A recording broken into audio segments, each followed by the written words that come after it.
बिस्मिल्लाहिर्रहमानिर्रहीम। इससे पहले वर्कशॉप प्रैक्टिस 3 चैप्टर नंबर 5 हमने गेयर, उसकी डेफिनेशन और उसकी टाइप्स पढ़ी है। इसी चैप्टर का नेक्स्ट टॉपिक है और टॉपिक का नाम है difference between blank and gear, यानी ब्लैंक और गेयर में क्या फ़र्क होता है। ये एक इंतहाई अहम टॉपिक है। तो इसको पढ़ने से पहले ये दो चीज़ें हमारे पास डिफरेंट। तो गेयर के बारे में मैंने आपको बताया था कि ये एक ऐसा मशीन एलिमेंट है जो पावर को ट्रांसमिट करता है एक एंड से दूसरे एंड तक, और इसके दो डायामीटर होते हैं, एक आउटसाइड डायामीटर है और एक इनसाइड डायामीटर है जिसको हम हब डायामीटर कहते हैं। ब्लैंक वो पार्ट होता है कि जिसके ऊपर टीथ नहीं कटे होते और टीथ काटने से पहले जो हिस्सा होता है इसको हम ब्लैंक कहते हैं। अब ये जो ब्लैंक होता है इसकी सारी डायमेंशंस गेयर की डायमेंशन के मुताबिक होती हैं, यानी आउटसाइड डायामीटर जो इसका है वही गिरारी का होगा, जो इसका इनसाइड डायामीटर है वही इसका इनसाइड डायामीटर होगा, यानी जो इसका हब है वही इसका हब होगा, जो इसकी थिकनेस है वही इसकी थिकनेस होगी। तो जो ब्लैंक है जिसके ऊपर अभी टीथ नहीं कटे होते, वो पार्ट जिसके ऊपर अभी टीथ नहीं कटे होते उसको ब्लैंक कहते हैं। जब हम इसके ऊपर टीथ काट देते हैं तो वो इस शेप में आ जाता है जिसको गेयर कहा जाता है। तो ये एक छोटा सा टॉपिक है, गेयर और ब्लैंक में फ़र्क, यानी वो हिस्सा जिसके ऊपर टीथ नहीं कटे हुए वो ब्लैंक है, जिसके ऊपर टीथ कट गए हैं वो गेयर है। इसके बाद नेक्स्ट हमारा टॉपिक है गेयर टर्मिनोलॉजी। तो गेयर टर्मिनोलॉजी पढ़ने से पहले मैं आपको बता दूं कि गेयर के ऊपर जो मेन उसका आउटसाइड डायामीटर है, जैसे पहले मैंने आपको बताया, इससे इसकी सारी टर्म्स ली जाती हैं जो आज हमने पढ़नी है। ये हमारे पास इसका स्केच है जिसमें इसकी तमाम टर्म्स हमने लिखी हैं। तो सबसे पहले हम जो टर्म पढ़ेंगे उसका नाम है आउटसाइड डायामीटर।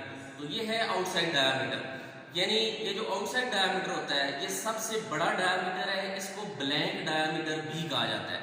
और ये जो डायामीटर है इस डायामीटर से ही गिरारी की बाकी जितनी टर्म्स हैं वो ली जाती हैं, यानी सबसे बड़ा डायामीटर यहाँ पर ये शो किया गया है। ये सबसे बाहर जो आपको सर्कल नजर आ रहा है ये इसका आउटसाइड डायामीटर है।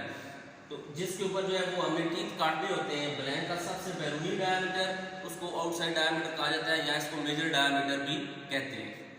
तो इसके बाद नेक्स्ट जो टर्म है वो नेक्स्ट है पिच डायामीटर। तो पिच डायामीटर वो डायामीटर होता है जो कि ये जो टीथ होते हैं गिरारी के, इसके सेंटर में एक डायामीटर एक सर्कल बन रहा होता है जो कि इमेजिनरी होता है, यानी ये फिजिकली नहीं होता। जब दो गिरारियां आपस में मैश होकर चलती हैं तो ये एक सर्कल बनता है जिसको पिच सर्कल कहा जाता है।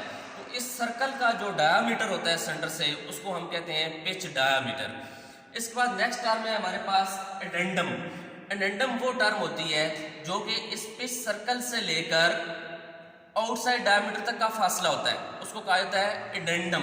यानी एक आउटसाइड डायमीटर है, एक ये पिच सर्कल है, इस पिच सर्कल से आउटसाइड तक का जो फासला है इसको कहते हैं एडेंडम।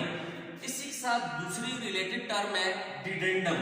डिडेंडम वो टर्म है जो कि पिच सर्कल से लेकर रूट सर्कल, यानी जो इसका बेस में एक सर्कल बन रहा है, बेसिकली ये 3 सर्कल है इसमें। ये जो गेयर टर्मिनोलॉजी है इसमें 3 सर्कल शो किए गए हैं। एक सबसे बाहर वाला सर्कल है ये जो आपको नजर आ रहा है, एक सेंटर वाला सर्कल है जिसको हम पिच डायमीटर कहते हैं, और एक ये बेस में है जो डॉटेड लाइन यहाँ से आपको नजर आ रही है इसको हम रूट सर्कल कहते हैं। तो ये रूट सर्कल से लेकर इसके पिच सर्कल तक का जो फासला है उसको डिडेंडम कहा जाता है। इसके बाद नंबर 5 के ऊपर हमारे पास जो टर्म है वो है टूथ थिकनेस या टीथ थिकनेस भी इसको कहते हैं। तो पिच सर्कल के ऊपर, यानी आउटसाइड डायमीटर या रूट डायमीटर के ऊपर नहीं, पिच सर्कल के ऊपर जो एक टीथ की थिकनेस होती है उसको टूथ थिकनेस कहा जाता है। तो ये 5 टर्म्स आज हमने पढ़ी हैं। सबसे पहले हमने पढ़ा है गेयर और ब्लैंक में फर्क, कि वो हिस्सा जिसके ऊपर टीथ नहीं कटे होते उसको ब्लैंक कहते हैं, जब इसके ऊपर टीथ काट जाते हैं तो उसको गेयर कहते हैं। और इसके बाद हमने टर्म्स पढ़ी हैं 5 टर्म्स, कि इसका जो सबसे बाहर वाला डायमीटर है इसको आउटसाइड डायमीटर कहते हैं। इसके बाद हमने पढ़ा है पिच सर्कल या पिच डायमीटर के एडेंडम और डिडेंडम के सेंटर में से जो इमेजिनरी सर्कल चल रहा है वो पिच सर्कल है। इसके बाद एडेंडम वो फासला जो कि पिच सर्कल से लेकर आउटसाइड डायमीटर तक होता है उसको एडेंडम कहते हैं। फिर पिच सर्कल से लेकर रूट सर्कल तक का जो फासला होता है उसको डिडेंडम कहते हैं। और पिच सर्कल के ऊपर एक टीथ की जो थिकनेस है उसको टूथ थिकनेस कहा जाता है। तो तो नेक्स्ट जो टर्म्स हैं वो नेक्स्ट लेक्चर में इंशाल्लाह हम पढ़ेंगे। अस्सलामु अलैकुम व रहमतुल्लाह।